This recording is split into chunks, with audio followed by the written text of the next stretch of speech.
بسم اللہ الرحمن الرحیم۔ شروع اللہ کا نام لے کر جو بڑا مہربان نہایت رحم والا ہے۔ اے پیغمبر صلی اللہ علیہ وآلہ وسلم، جو عورت تم سے اپنے شوہر کے بارے میں بحث و جدال کرتی اور اللہ سے شکایت رنج و ملال کرتی تھی، اللہ نے اس کی التجا سن لی اور اللہ تم دونوں کی گفتگو سن رہا تھا۔ کچھ شک نہیں کہ اللہ سنتا ہے، دیکھتا ہے۔ جو لوگ تم میں سے اپنی عورتوں کو ماں کہہ دیتے ہیں وہ ان کی مائیں نہیں ہو جاتی، ان کی مائیں تو وہی ہیں جن کے بطن سے وہ پیدا ہوئے۔ بے شک وہ نامعقول اور جھوٹی بات کہتی ہیں، اور اللہ بڑا معاف کرنے والا ہے، بخشنے والا ہے۔ اور جو لوگ اپنی بیویوں کو ماں کہہ بیٹھیں پھر اپنے قول سے رجوع کر لیں تو ان کو قربت سے پہلے ایک غلام آزاد کرنا ضرور ہے۔ مومنوں، اس حکم سے تم کو نصیحت کی جاتی ہے اور جو کچھ تم کرتے ہو اللہ اس سے خبردار ہے۔ اب جس کو غلام نہ ملے وہ قربت سے پہلے لگاتار 2 مہینے کے روزے رکھے، پھر جس کو اس کا بھی مقدور نہ ہو اسے 60 محتاجوں کو کھانا کھلانا چاہیے۔ یہ حکم اس لیے ہے کہ تم اللہ اور اس کے رسول کے فرما بردار ہو جاؤ، اور یہ اللہ کی حدیں ہیں، اور نہ ماننے والوں کے لیے درد دینے والا عذاب ہے۔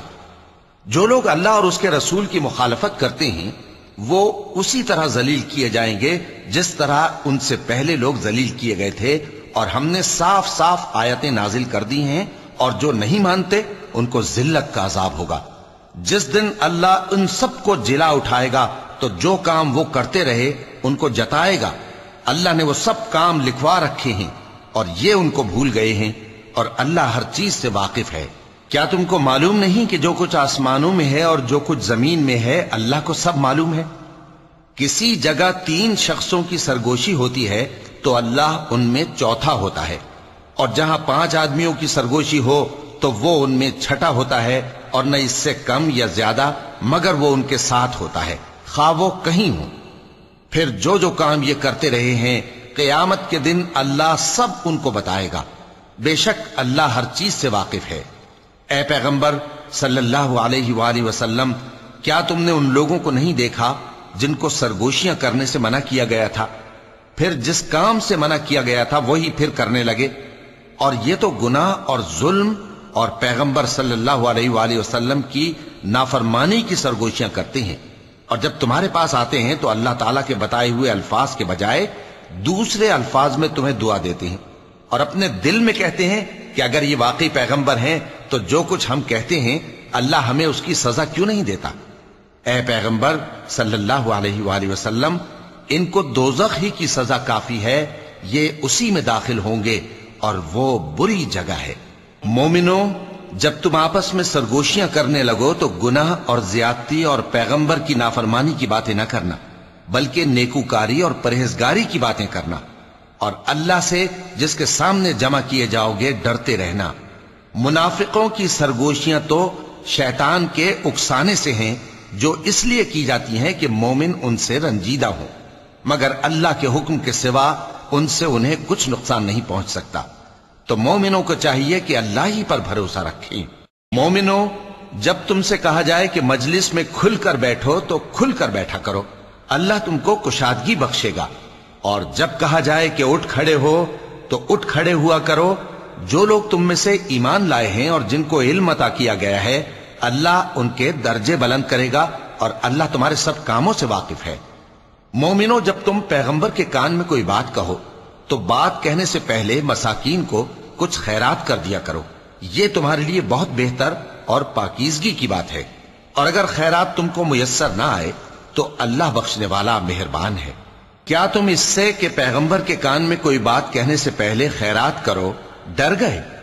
پھر جب تم نے ایسا نہ کیا اور اللہ نے تمہیں معاف کر دیا تو نماز قائم کرتے رہو اور زکوٰۃ دیتے رہو، اور اللہ اور اس کے رسول صلی اللہ علیہ وآلہ وسلم کی فرما برداری کرتے رہو، اور جو کچھ تم کرتے ہو اللہ اس سے خبردار ہے۔ بھلا تم نے ان لوگوں کو نہیں دیکھا جو ایسے لوگوں سے دوستی کرتے ہیں جن پر اللہ کا غضب ہوا؟ وہ نہ تم میں ہیں نہ ان میں، اور جان بوجھ کر جھوٹی باتوں پر قسمیں کھاتے ہیں۔ اللہ نے ان کے لیے سخت عذاب تیار کر رکھا ہے، یہ جو کچھ کرتے ہیں یقیناً برا ہے۔ انہوں نے اپنی قسموں کو ڈھال بنا لیا ہے اور لوگوں کو اللہ کے رستے سے روک دیا ہے، سو ان کے لیے ذلت کا عذاب ہے۔ اللہ کے عذاب کے سامنے نہ تو ان کا مال ہی کچھ کام آئے گا اور نہ اولاد ہی کچھ فائدہ دے گی۔ یہ لوگ اہل دوزخ ہیں، اس میں ہمیشہ جلتے رہیں گے۔ جس دن اللہ ان سب کو جلا اٹھائے گا تو جس طرح تمہارے سامنے قسمیں کھاتے ہیں اسی طرح اس کے سامنے بھی قسمیں کھائیں گے اور خیال کریں گے کہ ایسا کرنے سے کام چل جائے گا۔ سنو، یہی تو ہیں جھوٹے۔ شیطان نے ان کو قابو میں کر لیا ہے اور اللہ کی یاد ان کو بھلا دی ہے۔